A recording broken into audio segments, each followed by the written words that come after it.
Ijambo ry'umunsi. Kumenya ibikorwa by'Imana. Soma Zaburi igice cya 33 umurongo wa 3 kugeza ku wa mbere. Ibikorwa by'Imana ubundi ni ibishya by'igitangaza gusa. Tekereza ukuntu Imana yaremye ijuru n'isi n'ibinyabuzima byose. Imana yaremye Adamu na Eva mu ishusho yayo, kandi buri wese muri twe mu nda ya nyina akorerwa ibitangaza kugira ngo abashe kubaho. N'uburyo bw'igitangaza abantu batabasha kwiyumvisha namba. Binyuze mu mwana we Yesu yasoje agakiza gakomeye ku bantu bose, by'umwihariko abizera umukiza. Data wo mu ijuru yakoranye umwete kugira ngo adufungurire inzira zo kwiyunga nawe ndetse no kwakirwa mu muryango we.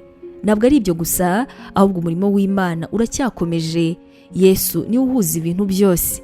Soma Kolosai igice cya mbere umurongo wa 17.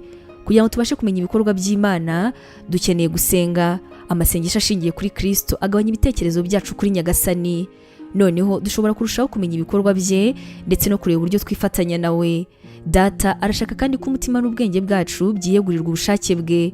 Gukurikirana gahunda zacu bwite bihindura intumbero kuri twe kandi bigatuma twibagirwa umwami. Gusa ariko imyifatire ndetse no kugandukira Imana bituma tumwumvira kandi tukabasha kumwumva. Gora twibanda ku ijambo ry'Imana bizanagura ibitekerezo byacu kandi bidufashe kumva icyo umwami akora.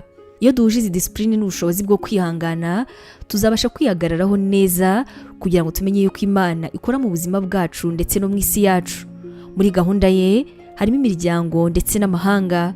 Ese waba uhuze cyane cyangwa urangaye ku buryo utabasha kubona ibyo umwami akora? Emera kutabyitayeho, hanyuma wibande kandi wongere ibitekerezo mu mutima wawe n'ibitekerezo byawe by'umwihariko byerekeranye na Nyagasani. Imana iguha umugisha. Ubu butumwa mwabuteguriwe kandi mwabugezwagaho na Bihindura Evangelical Ministries International, ariyo magambo ahinnye izwi nka Nemi.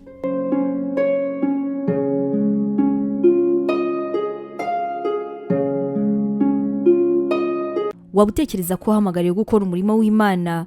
Wifuza inyigisho zacu se zisohoka buri munsi kandi zagufasha mu buzima bwawe zikagukomeza mu bibazo? Wumva wifuza kwiga teolojiya ukamenya ijambo ry'Imana, intwaro yagufasha mu buzima? Duhereye kuri iki kibazo cya nyuma, niba igisubizo cyawe ari yego, ngufitiye inkuru nziza cyane. Tugufitiye ishuri rya teolojiya kandi wigira ku buntu. Mu ishuri ryacu harimo porogaramu zitandukanye izirimo nka pastoral studies, uburyo wakwiga kuba umuvugabutumwa mwiza cyane.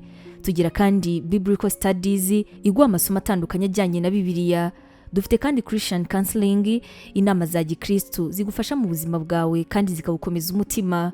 Kugira ngo ubashe gusobanukirwa neza ibi, wasura urubuga rwacu ari rwo wa#nemibibleinstitute.com, cyangwa se ukaba watwandikira kuri WhatsApp yacu ari ikimenyetso cyo guteranya 141 232 650 34. Twishimiye kuzaganira nawe ku byerekeranye n'ijambo ry'Imana.